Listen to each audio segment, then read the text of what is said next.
Welcome to Kids Point. বন্ধুরা, আজ আমরা শুনব পান্তাবুড়ি ও চোরের গল্প। অনেক দিন আগের কথা, গ্রামের শেষ প্রান্তে একটি ছোট্ট কুটিরে বাস করত এক বুড়ি। সবাই তাকে ডাকত পান্তাবুড়ি, কারণ সে ভাত রান্না করে পান্তা বানিয়ে খেতে খুব ভালোবাসত। দিনের ভাত খেত খুব সামান্য, বাকি ভাত ভিজিয়ে রাখত জলে। সকালে আবার সেই পান্তা ভাত খেয়ে সুখ পেত। কিন্তু এক দুষ্টু চোর রাতে এসে বুড়ির হাঁড়ি থেকে পান্তা ভাত চুরি করে নিয়ে চলে যেত।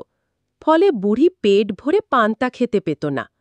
দিনের পর দিন পান্তা বুড়ির সাথে এমন ঘটনা ঘটতে থাকল। বুড়ির মন খুব খারাপ হয়ে যেত।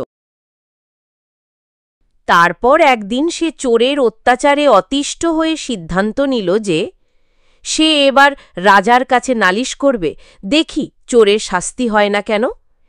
একদিন পান্তা বুড়ি সকালবেলা লাঠি ভর করে বেরিয়ে পড়ল। পথে যেতে যেতে তার দেখা হল এক শিং মাছের সাথে।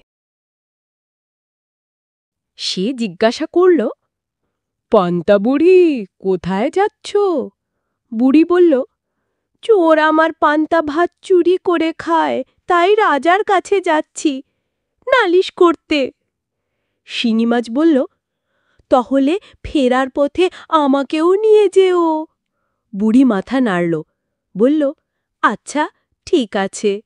তারপর সে আবার পথ চলতে শুরু করে দিল। কিছু দূরের পথ গিয়ে তার দেখা হলো এক বেলের সাথে। সে তাকে বলল, পান্তা বুড়ি, কোথায় যাও?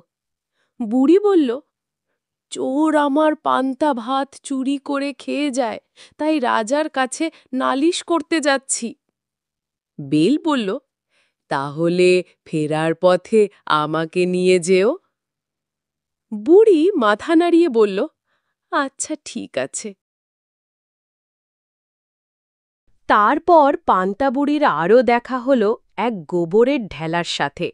সেও জানতে চাইল, পান্তা বুড়ি, কোথায় যাও? বুড়ি গোবরকে আগের মতন উত্তর দিল। গোবরও বুড়িকে বলল ফেরার পথে তাকে সাথে নিয়ে যাবার জন্য। বুড়ি রাজি হয়ে বলল, ঠিক আছে। তারপর সে সামনের দিকে এগিয়ে চলল। তারপর এক ধারালো খুঁড়ির সাথে বুড়ির দেখা হলো। তাকে সব জানানোর পর সেও বুড়িকে বলল, ফেরার পথে আমাকেও সঙ্গে রেখো। বুড়ি তাকে আচ্ছা বলে এগিয়ে গেল। তারপর বুড়ি হাঁটতে হাঁটতে রাজপ্রাসাদে পৌঁছাল। কিন্তু রাজপ্রাসাদের ভেতরে সেদিন রাজা ছিলেন না। কেউ তার অভিযোগ শুনল না। অসন্তুষ্ট মনে বুড়ি ফিরে আসতে লাগল। সে তার লাঠিতে ভর দিয়ে ধীরে ধীরে হাঁটতে শুরু করল। আর ফেরার পথে সবাইকে সঙ্গে নিয়ে এলো, শিঙি মাছ, বেল, গোবর আর খুর। বাড়ি ফিরে বুড়ি রাতে ভাত খাওয়ার পর অবশিষ্ট ভাতে পানি ঢেলে দিল। তারপর শিং মাছ বলল, আমাকে তুমি পান্তা ভাতের হাঁড়ির মধ্যে রেখে দাও। সে তাকে হাঁড়িতে রেখে দিল। বেল বলল, আমাকে চুলার মধ্যে রেখে দাও। বুড়ি বেলকে চুলার মধ্যে রেখে দিল। গোবর বলল, আমাকে দোরগড়ায় রেখে দাও। বুড়ি তাকে দোরগড়ায় রেখে দিল। আর খুর বলল, আমাকে ঘাসের মধ্যে রেখে দাও। বুড়ি তাকেও ঘাসের মধ্যে রেখে দিল। পান্তা বুড়ি সবাইকে তাদের কথা মতো নির্দিষ্ট জায়গায় রেখে দিল। তারপর সে ঘুমাতে গেল।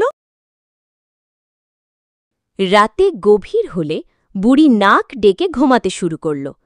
আবার চোর এলো। ভাত চুরি করার জন্য সে হাঁড়ির ভেতর হাত দিতেই শিঙি মাছ চোবল মেরে আঙুল ফুটিয়ে দিল। খুব ব্যথা পেয়ে চোর চুলার কাছে হাত গরম করতে গেল। চুলার ভেতরের বেল ফেটে গরম আষ্টে রস ছিটিয়ে দিল তার মুখে। ভয় পেয়ে চোর দৌড়ে পালাতে গিয়ে গোবরের ওপর পিছলে পড়ে ধপ করে লুটিয়ে গেল। আবার উঠে গিয়ে ঘাসে পা মুছতে গিয়ে খুঁড়ে কেটে রক্তারক্তি হয়ে গেল। চোর চিৎকার করে উঠল, ও মা গো, ও বাবা গো, বাঁচাও, আমি আর চুরি করব না, আমাকে বাঁচাও। গ্রামের লোকেরা ছুটে এসে চোরকে ধরে ফেলল। তারপর তারা চোরের মাথা ন্যাড়া করে দিল। তারা পান্তাবুড়ির গুণগান গাইতে শুরু করে দিল, কারণ এই চোরকে তারা অনেক চেষ্টা করেও ধরতে পারেনি। সবাই বুঝল পান্তাবুড়ির ধৈর্য আর বুদ্ধি চোরকে তার সাজা দিয়েছে। এরপর চোর আর কোনোদিন পান্তাবুড়ির বাড়িমুখো হয়নি। পান্তাবুড়িও প্রতিদিন মনের সুখে পান্তা ভাত খেত। বন্ধুরা, এই গল্প থেকে আমরা শিক্ষা পেলাম চোরের 10 দিন আর গৃহস্থের 1 দিন, এবং ছোট ছোট জিনিসও আমাদের অনেক উপকারে আসে। ভিডিওটি ভালো লাগলে লাইক, শেয়ার, কমেন্ট এবং সাবস্ক্রাইব করুন।